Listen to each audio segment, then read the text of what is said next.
অন্য কোনো বেটার চাকরির অপরচুনিটি পেলে আপনি কি সেখানে চলে যাবেন নাকি এই প্রাথমিক শিক্ষক বা শিক্ষিকা হয়েই থেকে যাবেন? প্রশ্নটি খুব কমন। প্রশ্নটি যে কোনো জব ইন্টারভিউতেই ইন্টারভিউয়াররা ক্যান্ডিডেটকে করেই থাকেন। খুব পরিচিত প্রশ্ন, কিন্তু এই এত পরিচিত প্রশ্নের কোনো পরিচিত জবাব বোধহয় আমরা তৈরি করিনি এখনো, কিন্তু করে যাওয়াটা দরকারি।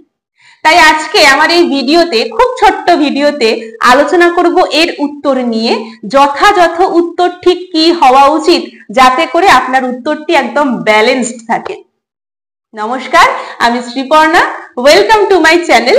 ভিডিওটি ভালো লাগলে বা চ্যানেলটি ভালো লাগলে অবশ্যই এই চ্যানেলটিকে সাবস্ক্রাইব করবেন, লাইক করবেন এবং অনেক অনেক শেয়ার করবেন। আপনার যে কোনো প্রশ্ন জানার হলে এই কমেন্ট সেকশনে লিখতে পারেন এবং এছাড়াও আমার ডেসক্রিপশন বক্সের একদম শুরুতে টেলিগ্রামের লিংক এবং ফেসবুক পেজের লিংক দেওয়া আছে।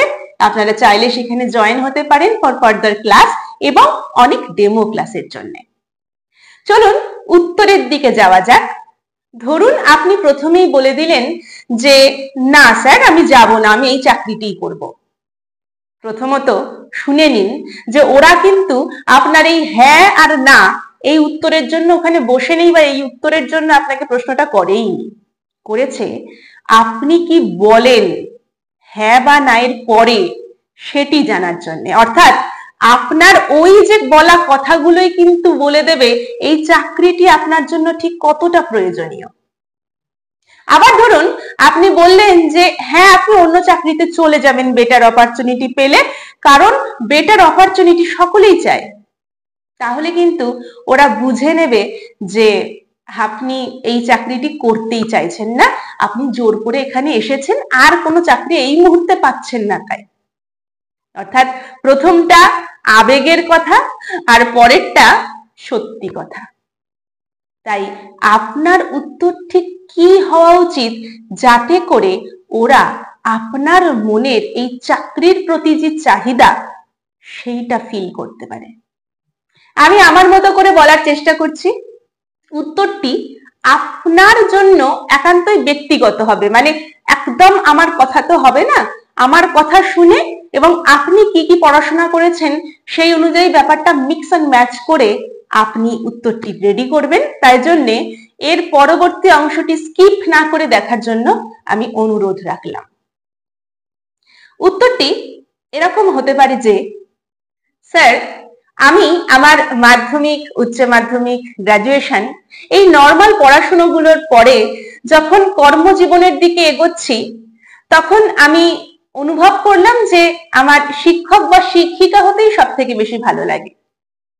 এবং এটি যখন অনুভব করলাম তখন আমার আশেপাশের মানুষকে দেখে বুঝতে পারলাম যে এই চাকরিটি আর 5টা চাকরির মতো নয়।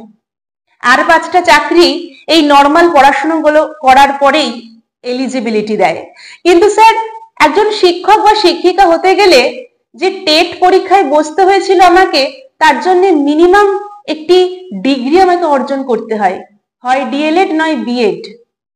আমি যেহেতু স্যার বাচ্চাদের খুব ভালোবাসি এবং তাদেরকেই পড়াতে চাই, তাই ডিএলএড কোর্সটি করেছি স্যার।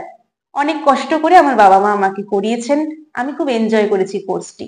এবং তারপর অনেক কষ্ট করে টেট পাস করে অনেক অপেক্ষার পরে স্যার আজকে এসে উপস্থিত হয়েছি আমার যোগ্যতা প্রমাণের জন্য আপনাদের সামনে। তাই এই চাকরিটি যদি আপনারা আমাকে দেন, আমি কখনোই চাইবো না এটা ছেড়ে যেতে। কারণ স্যার বাচ্চাদের সঙ্গে থাকা, তাদের এই যে শিক্ষক হয়ে ওঠা, এটা শুধু আমার পেশা নয় স্যার, এটা আমার নেশা। আমি বাড়িতেও ছোট ছোট বাচ্চাদের পড়াই। আর স্যার এই চাকরিটি যদি আমি পাই, আমি কখনোই এটি ছেড়ে যেতে চাই না, বাচ্চাদের ছেড়ে যেতে চাই না। হ্যাঁ, এটা ঠিক যে এই সেক্টরে থেকেই যদি আমি অন্য পদে আসীন হই তাহলে আমি সেটি অবশ্যই খুব ভালোভাবে অ্যাকসেপ্ট করব। ধরুন স্যার প্রধান শিক্ষক বা প্রধান শিক্ষিকা, কিন্তু স্যার এই সেক্টর ছেড়ে আমি যেতে চাই না, একদমই চাই না।